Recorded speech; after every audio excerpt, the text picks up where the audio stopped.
अल्लाह तेरा शुक्रिया আসসালামু আলাইকুম। तेरा আসসালাম ওয়া রাহমাতুল্লাহি ওয়া বারাকাতুহু। আমরা এই যে হাতে হাত দিলাম, এটা আরবিতে কি বলা হয় বলতে পারবেন? না।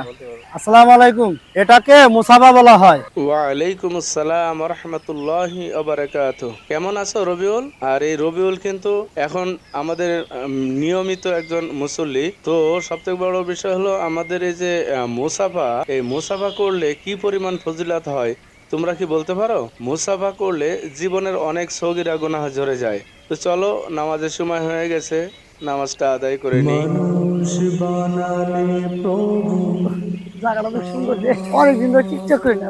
পারফেক্ট একটা জায়গাটা টিকটক বানাই।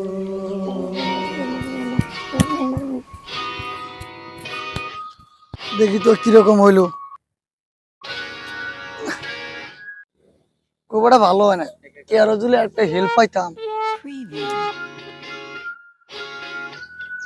এ নাজমুল, একটা টিকটক করে দে না ভাই, একটা ভিডিও করে দে না ভাই, একা একা তো ভালো না। আরে সরেন দেন, দেখতেছি না খেলতেছি। আর ভাই দেন রে ভাই, আরে ইবাদ সরেন দেন, সর। আরে রাহুল, একটা ভিডিও বানাই দে না ভাই। সরেন দেন, সরেন দেন, সরেন দেন। আরে দেন রে ভাই। আরে সরে ইনে ইনে ইনে। আল্লাহ, একটা ভিডিও বানাই দিলে লুক পাইতাম। এ বাঁচতে না, এ বাঁচতে, এ বাঁচতে।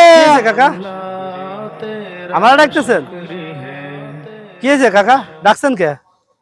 আরে ডাকছি, আরে এই শালারা তো গেম খেলায় ব্যস্ত। আমি একটা টিকটক করে জান আমার। কাকা আমি তো বুঝিনি। আরে আয়, আমি তোর বুঝাই দিমু, আয় আমার লগে। সম্পূর্ণ ভিডিও দেখতে হ্যাঁ, দিছি। অবশ্যই পেজটাকে ফলো এবং সাবস্ক্রাইব করে রাখুন, যাতে করে ভিডিওটা সম্পূর্ণ আপনারা দেখার সুযোগ পান।